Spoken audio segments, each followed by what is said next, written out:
zijn ze te groot? Volgens mij passen ze wel. Ze zitten helemaal tot aan hier, maar de tenen niet. Nee, maar dan zijn ze goed, toch? Nee. Dat mag wel deze. Nou, dan nemen we deze toch mee, nee? Ja, maar zet eens gaan zitten en even passen. Ja. Zo.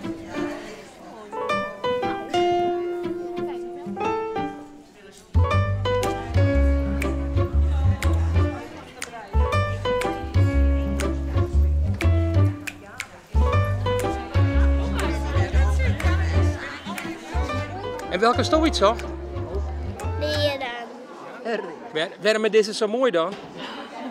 Omdat er de bloempjes op zitten. En waarom krijgen ze? Omdat ik 5 ben. Alle kinderen van 5 jaar of die dit jaar 5 jaar worden, die mogen hier een paar pantoffeltjes uitkomen zoeken. Dus die had maakt 29 verschoon. Vind je deze leuk? Hey, dit past. Nou ja. Is het goed? Zullen we deze doen? Ja. Ja? Deze ga ik breiden.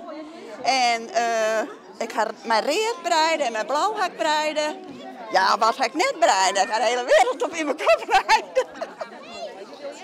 Ik heb van de hele buurt slofjes meegenomen. Dus ik denk een stuk als 4 in totaal. En waarom hij hem dit, Joert? Op weer 4 weer bestaan, hè? Ik ben er ook 4 weer bij, dus ik ben ook voor 4 weer al over.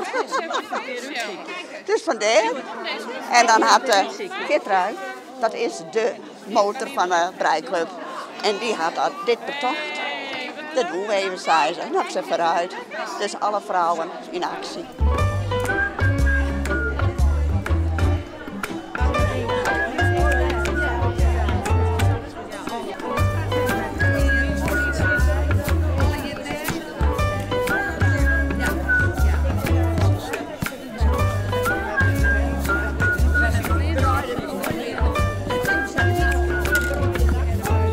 Vijf jaar breien we op deze manier. We zijn met een kleine groep begonnen.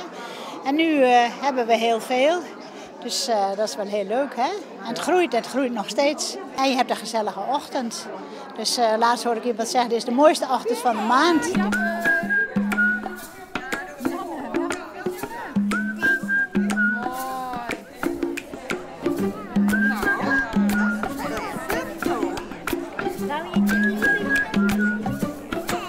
Waarom neem je deze mee? Omdat ze mooi zijn. Ja? Met die balletjes.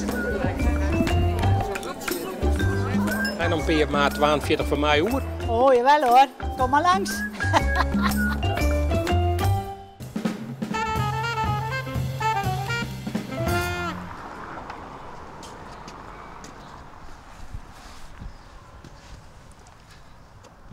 Goeie! Hoi. Wat ben je aan het doen? Goedemiddag.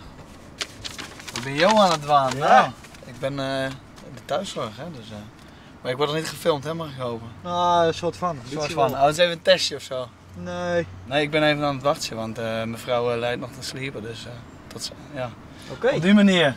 Oh, in dit geval moet mevrouw alleen uit bed en je krijgt de medicijnen en die hebben wij dan onder beheer. En dan willen we zeker weten dat ze krijgt, dus zodoende. Ja. Oké. Ja. Maar ja, nou sliept ze dus. Ja, dus dan is nou in dit geval heb ik de tijd om even te wachten. Kijk, het kan ook wel zo zijn dat we wijs van een alarmering of iets dergelijks tussen hebben, dan wordt het wat lastiger. Kijk, dan zal ze toch wel eigenlijk wel eruit moeten, omdat ik dan niet langer tijd heb. Maar in dit geval kan ik eventjes wachten en dan kan ze nog even blijven liggen. Dus is voor haar denk ik niet heel verkeerd. Ja. Wat vind je het leuk werk? Ja, absoluut. Ja, sowieso. Ja, iets voor een ander kunnen betekenen en ja, gewoon met de mensen thuis gezellig even een praatje maken en de oude wijsheid, dat zeg maar wat vertellen over hoe het vroeger was en dergelijke. Ja, nee, hartstikke leuk. Ja. Maar nou maar staat dus straks dan wekken, maatje? Of, Ja, waarschijnlijk wel. Hoe gaat het Maar dan? ja, waarschijnlijk goed. En zolang je het maar rustig brengt en laat zien dat je of met een goede bedoeling, dan is het vaak goed. Ja hoor, geen probleem. Dus even rustig op de doorklappen. Even dan? rustig op de doorkloppen en dan, ja hoor. Ja. Okay. Hey, maar ik ga naar binnen. Oké. In ieder geval een prettige dag verder. Ja, nou, bedankt. rustig aan. Succes. Jo. Hoi.